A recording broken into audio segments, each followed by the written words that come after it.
For years, Sophie, Duchess of Edinburgh, held her tongue as whispers of royal favoritism circled the palace halls. But now, just 1 minute ago, that silence has shattered. With trembling honesty and unflinching clarity, Sophie has revealed why Queen Elizabeth II gave her private apartments others fought for in vain. What she discloses doesn't just expose the monarchy's hidden loyalties, it changes everything. Before we go deeper into what this really means for the royal family, make sure to subscribe so you don't miss a single update. The statement was never meant to surface this way. It was written years ago, sealed in private, and entrusted to a confidant with instructions that it be released only if her integrity was ever questioned. And tonight, that seal has been broken.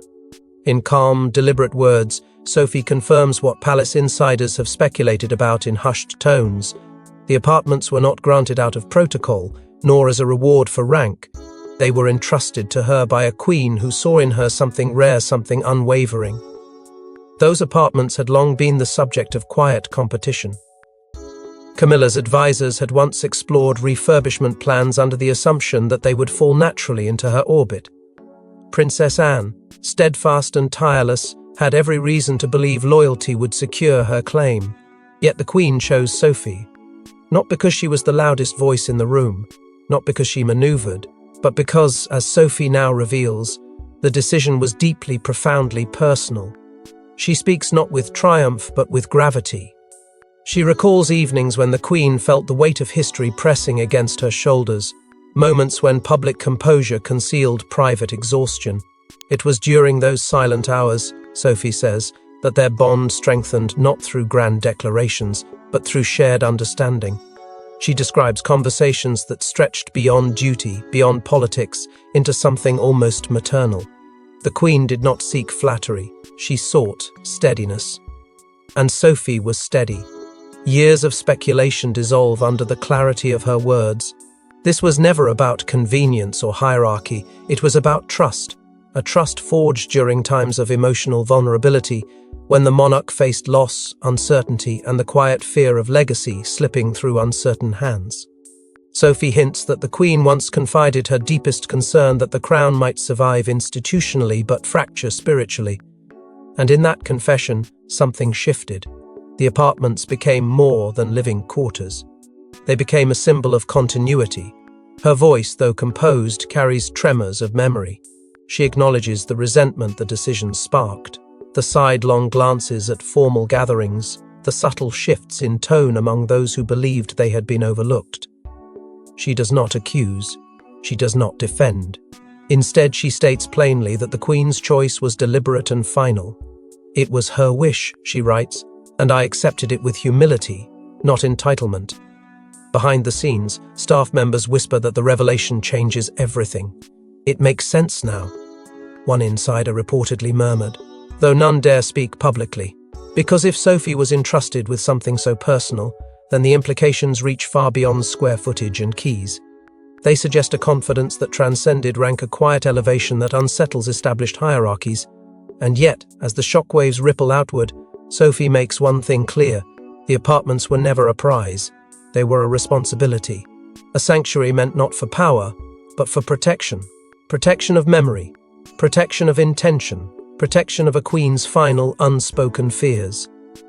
But this confession was just the beginning, because what Sophie reveals next unearths a royal tragedy buried behind palace walls. Behind every royal decision lies a thread of emotion the public never sees. And in this case, that thread was grief. Sophie's loyalty wasn't forged in politics, it was forged in pain. What the Queen saw in her wasn't ambition, it was a reflection of her own quiet sorrow. In the days following Prince Philip's funeral, the palace fell into a strange silence, one not even the press could penetrate. It was during that time, when most members of the family kept their distance, that Sophie stepped forward, not with fanfare, not with statements, but with presence. She was there when the Queen needed someone who wouldn't recoil at her sorrow, someone who didn't need ceremony to offer comfort. While others hesitated behind titles, Sophie simply walked beside her. A private garden walk, away from the gaze of photographers, became the moment the Queen finally broke. And in that collapse, a new bond was born. But this wasn't the first time Sophie had stood firm amid royal crisis. Decades earlier, when Diana's tragic death plunged the monarchy into its most unstable modern hour, it was Sophie who helped steady the ship from behind the scenes. She wasn't thrust into the spotlight, but she was there managing optics, supporting grieving relatives, helping a devastated William and Harry adjust behind closed doors. Staff began to notice a pattern. When grief overtook tradition, Sophie emerged not as a savior, but as a stabilizer. A silent steward. It was in the shadows of those tragedies that a relationship matured, not defined by blood, but by resilience. Former palace aides now whisper of midnight strolls between Sophie and the Queen through Windsor grounds and late-night calls that went unanswered by others but always returned by her. There were chapel visits without announcement, hymns shared in unison, and a phrase quietly repeated by both women that would define their connection: stillness is strength. It became their motto, their armor, their private understanding that the loudest voices aren't always the most loyal. Even behind the formality of royal events, staff began to notice Sophie staying behind long after the last guest had gone. She would check on the Queen, ensure her tea hadn't gone cold, ask if she wanted company or silence. This wasn't protocol, this was personal. In the Queen's eyes, Sophie had stopped being a royal consort and become something far more dangerous. In the politics of monarchy, a confidant, not a figurehead, a foundation. So when the Queen made her final decision regarding the private apartments, there was no need for ceremony. There was only clarity. These rooms weren't a reward. They were an extension of the Queen's private self. They were sacred, untouched, protected. And the one person she trusted to preserve them, to understand what they truly meant, was Sophie. Not as a duchess, but as a witness to her quiet pain. The apartments, Sophie now admits, were not gifted, they were entrusted. Entrusted in the way you pass down memory rather than property. And yet, not everyone approved of this closeness, because behind closed doors, resentment began to fester. When Queen Elizabeth chose Sophie, it wasn't just a gesture, it was a rejection. Camilla, now Queen Consort, had her eyes on those same sacred rooms. But what she saw as her rightful place was handed to another. And from that moment, an invisible war began. The moment the Queen's decision became final, Camilla's inner circle erupted in disbelief. Private advisors, some who had worked for her since the early days of her royal transition, scrambled behind the scenes, trying to piece together how the plan had failed. According to newly uncovered memos, refurbishment proposals had already been drafted, blueprints stamped with Camilla's initials and sealed in confidence. She wasn't just hopeful, she was prepared. And yet she was bypassed. The apartments, which symbolized personal favor and royal continuity, were placed under Sophie's quiet control. To those within Camilla's orbit, it wasn't just a disappointment, it was an unmistakable blow. A final word from a monarch who, even in her last acts, made her preferences known with surgical precision. Royal insiders confirmed that the fallout was immediate, though invisible to the public. No overt clashes, no televised drama. Just tension calculated, cool, and undeniably real. Seating arrangements subtle. Why shifted? Camilla and Sophie were rarely placed beside each other during official engagements.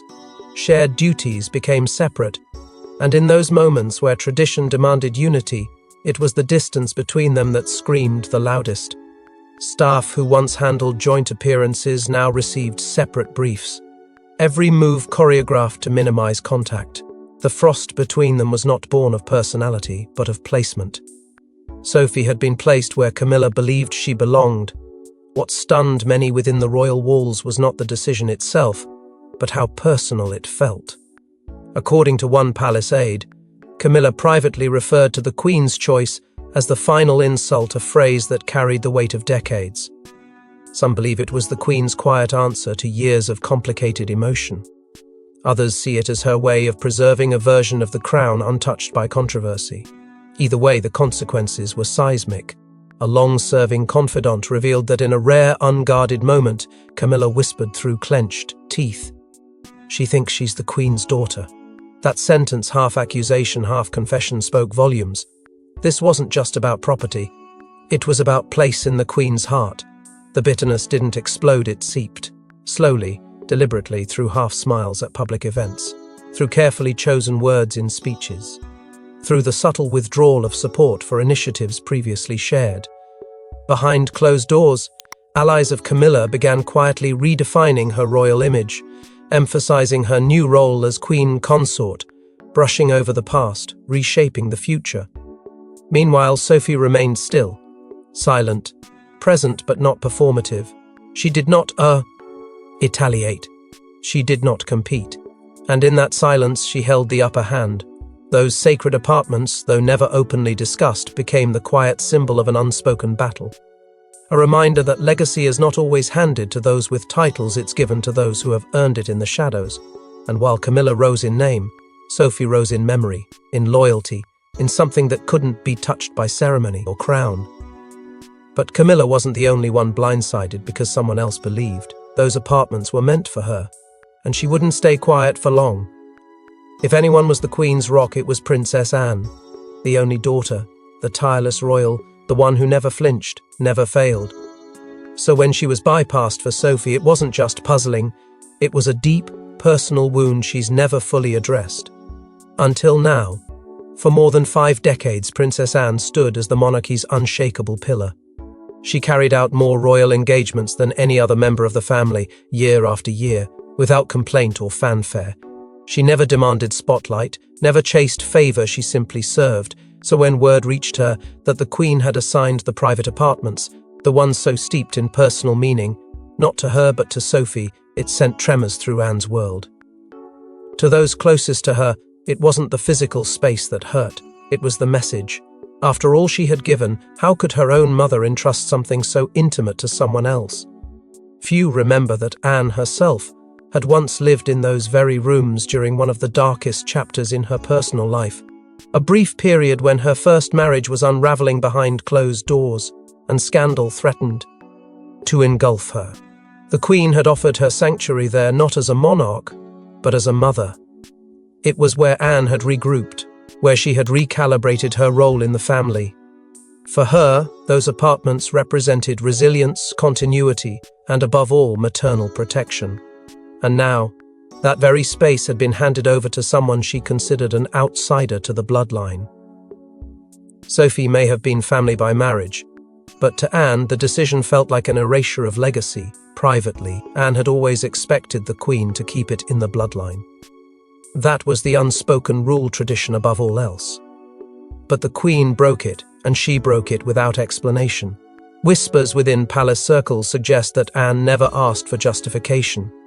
She didn't need to. Her silence said enough.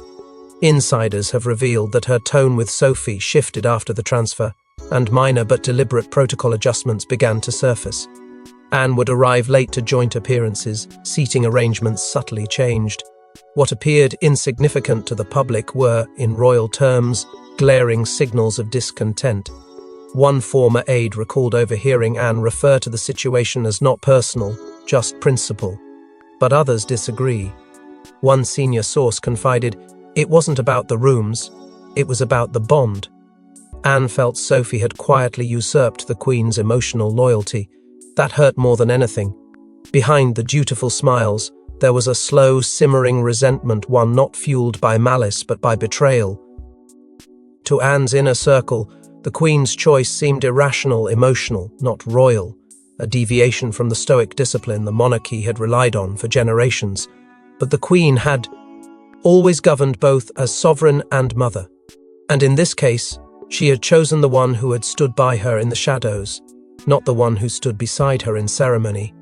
And yet, it wasn't status or lineage that sealed Sophie's place in the Queen's heart. It was a secret pact, hidden from even the most senior royals. Late one evening, under flickering candlelight in St. George's Chapel, 2 women made a vow that would change royal history. No cameras, no press, just whispered promises between a grieving monarch and a loyal daughter-in-law. That night, the Queen made Sophie a keeper of something more than rooms. She made her a keeper of legacy. It happened just weeks after the funeral of Prince Philip, when Windsor Castle was cloaked in a silence too heavy for words.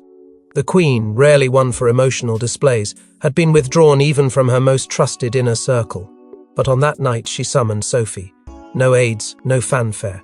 Just the two of them, alone in the chapel where so much royal history echoed off the ancient stone.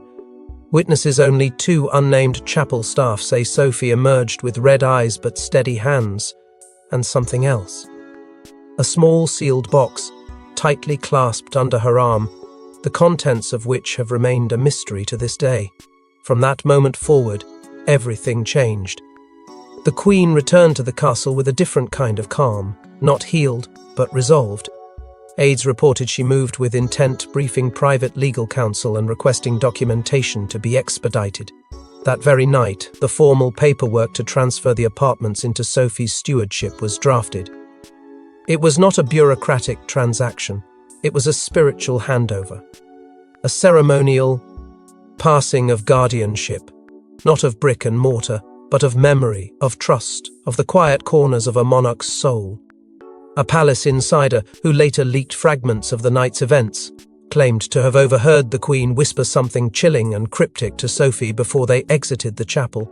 "You will know when the time is right." That single line has since haunted royal watchers, royal staff, and even members of the family. What was it referring to? What did the Queen entrust that required such ominous precision? Some speculate the box contains private letters written in the Queen's own hand directed not to Charles or William, but to future generations. Others believe it holds documents far more disruptive, a sealed directive, or worse, a secondary will that redefines what succession and stewardship were meant to look like in the Queen's final vision. Sophie has never spoken of the box publicly, but those closest to her reveal that it's kept in an undisclosed location never far from her side. And while the rest of the royal family have danced around its existence, no one has dared confront its purpose.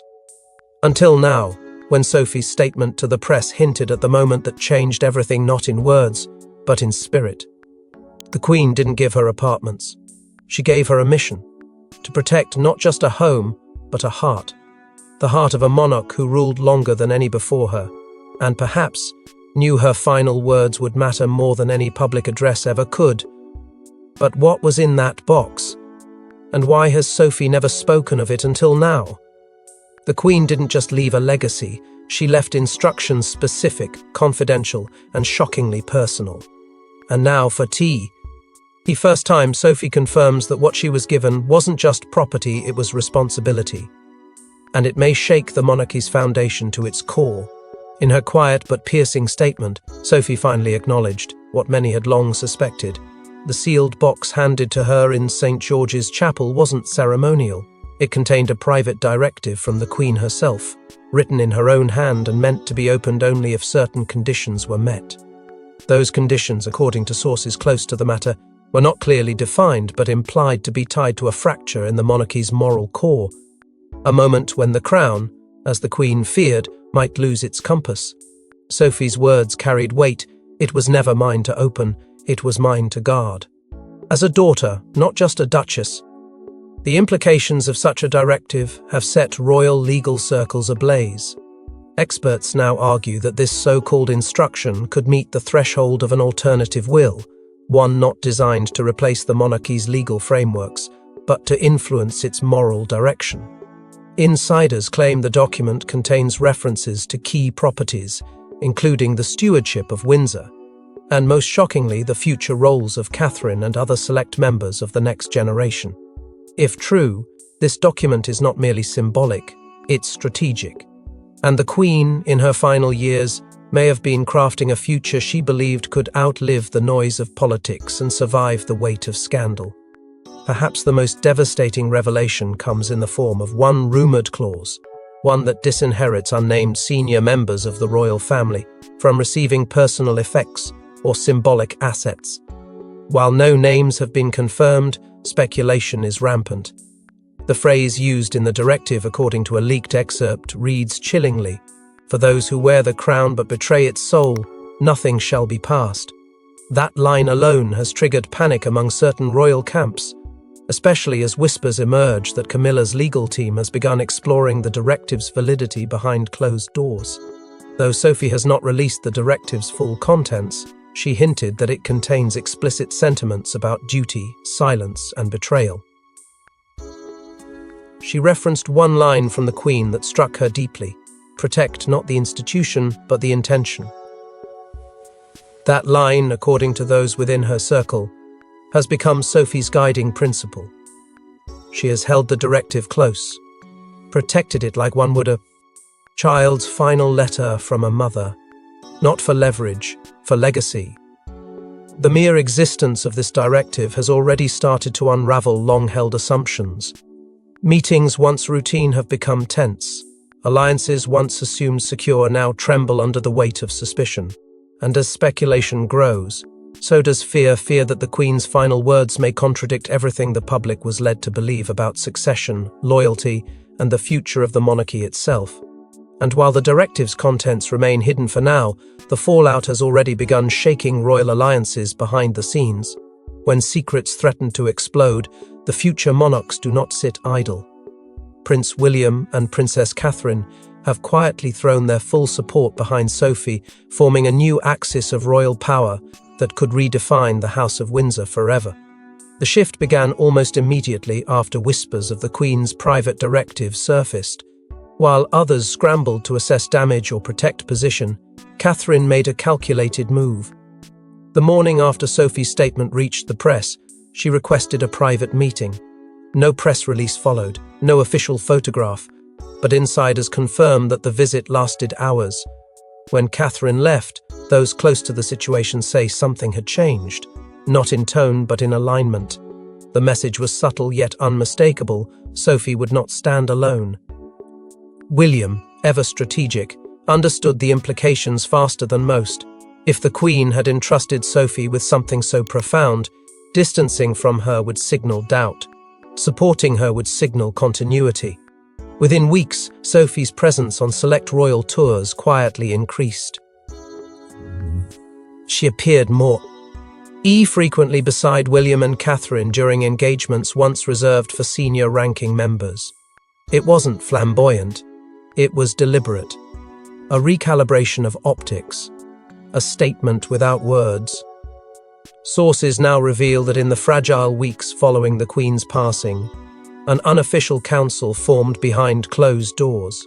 Not a constitutional body, not a public committee, but a tight circle of trust: William, Catherine, and Sophie. 3 figures representing the past, present, and future of the monarchy. Discussions reportedly focused on preserving the Queen's moral blueprint rather than appeasing political factions. They spoke not of crowns, but of credibility, not of titles, but of trust. One defining moment, described by a palace aide as quietly historic, came when Catherine handed Sophie a copy of her own handwritten Jubilee speech, the one that honoured the Queen's 70 years of service. In the margins were private notes the public had never seen. Catherine reportedly told her, "She believed in you." That gesture wasn't ceremonial, it was solidarity, an acknowledgement that the Queen's faith in Sophie was shared by the next generation. Behind this alliance was also strategy. William has long been aware that the monarchy's survival depends on public confidence, and aligning with Sophie, whose image is rooted in loyalty and restraint, strengthened that foundation. It also signaled a measured distance from Camilla's inner circle, whose influence had grown rapidly. Engagement schedules shifted, advisory roles were reassessed, not aggressively but unmistakably. An aide close to the prince was overheard saying, "This is the monarchy the Queen wanted. A monarchy anchored in steadiness, not spectacle, in quiet strength, not loud assertion." The alliance wasn't about rebellion, it was about direction. And as Sophie stood flanked by the future king and queen, the symbolism became impossible to ignore. The Queen's final act may not have been a disruption but a design, but with lines drawn and loyalties exposed, one royal outcast is quietly preparing her counter-strike. She may have been denied the apartments, but Camilla is no stranger to playing the long game. While others mourn, she maneuvers. Now, palace insiders reveal that the Queen consort has quietly launched a plan to reclaim influence, and it may involve allies no one saw coming. It began quietly, far from the headlines. Camilla's calendar, once sparse after the Queen's passing, began filling with discreet consultations, most notably with royal legal advisors. Not all meetings were logged, and not all aides were invited. But one thing was certain, she wasn't asking about tradition, she was asking about options. The Queen's directive, left in Sophie's hands, had unsettled more than Camilla's pride. It had triggered a ripple of uncertainty that threatened to unravel the hierarchy she had only just secured. And in that vacuum, Camilla moved not with panic, but precision. Her inner circle, anchored by her sister and longtime confidants, swiftly sprang into motion. Subtle, strategic and surgical, their first act was one of narrative control. Leaks began appearing in selected media outlets, portraying Sophie not as a protector of legacy, but as someone overstepping her bounds.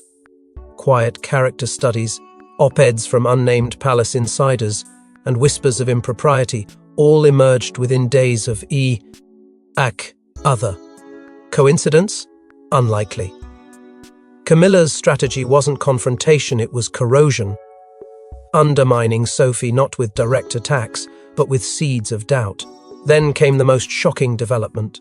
Secret communications reportedly exchanged between Camilla and Prince Andrew. A pairing that, on the surface, makes little political sense. But when examined closer, it speaks volumes. Both had reasons to feel sidelined by the Queen's final gestures. Both had witnessed power slip through their fingers in the shadows of scandal. And both knew that in palace politics, old enemies can become convenient allies. What exactly was discussed remains locked behind closed doors, but the implication of that alliance has already sent tremors through royal ranks. Publicly, Camilla's behavior took on a new tone. Her appearances began to mirror the Queen's intentionally or not.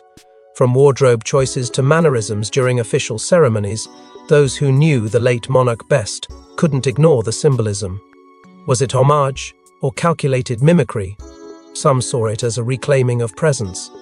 A reminder that while Sophie may hold a sealed box, Camilla holds the throne beside the king.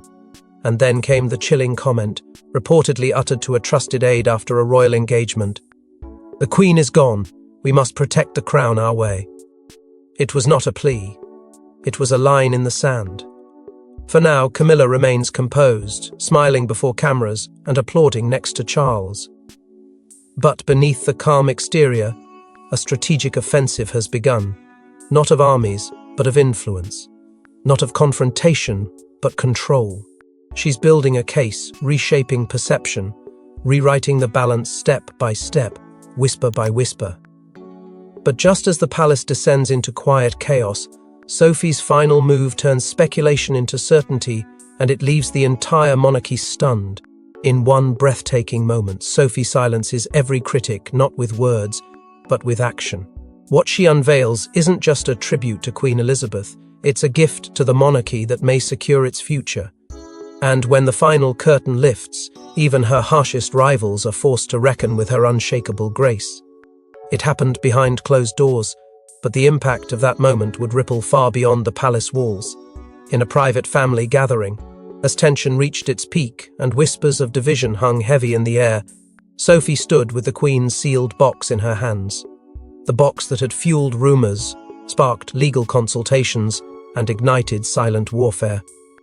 But she didn't open it out of retaliation. She didn't wield it like a weapon. She waited until the moment demanded unity, not protection. And when she finally opened it, the room shifted. Inside, a single handwritten letter rested atop a velvet cloth. Beneath it, a small selection of rare heirloom jewels pieces never displayed publicly, but known to carry ancestral meaning. And at the bottom, tucked in a compartment few knew existed, a sealed audio recording. As Sophie read the letter aloud, there were no gasps was stillness. The Queen's words were deeply personal, addressed to her beloved daughter-in-law, thanking her for years of unwavering discretion, and entrusting her not with titles, but with continuity. She had written, "You saw me, not my crown. You held my hand when I felt the burden of 1,000 years, and that is why I chose you." Then came the recording. The Queen's voice, unmistakable and steady despite the passage of time, filled the room. In it, she shared her private wishes not for succession, but for spirit. She spoke of Catherine, of Sophie, of the need for women in the royal family to lead not by dominance, but by dignity. She named no enemies, cast no blame. But her message was clear: protect the soul of the monarchy, even when others lose sight of it. She closed with a blessing, a final seal upon her trust addressed to both Sophie and Catherine. Let the world see the strength that never had to shout. Prince William, overwhelmed, embraced Sophie with tears in his eyes. No formal speech, no royal decree, just a quiet acknowledgement that what had been feared, questioned and weaponized was never meant to divide. It was meant to safeguard. Even those who had doubted Sophie's intentions stood speechless, some blinking back emotion they refused to show. Camilla, present but silent, reportedly turned away before the recording ended, but she said nothing, because in that moment, even she knew this wasn't about rivalry anymore, it was about reverence. Sophie didn't ask for credit, she didn't seek applause, she simply placed the letter back into the box, closed it gently, and whispered that it would remain in the royal archives not as leverage, but as memory. The Queen had trusted her to reveal it when the moment called for truth, and she did. Not a second sooner, not a moment too late. The silence is broken, the truth is known, and the crown may never be the same again. Thanks for watching. Please don't forget to like and subscribe, and we will see you in next one.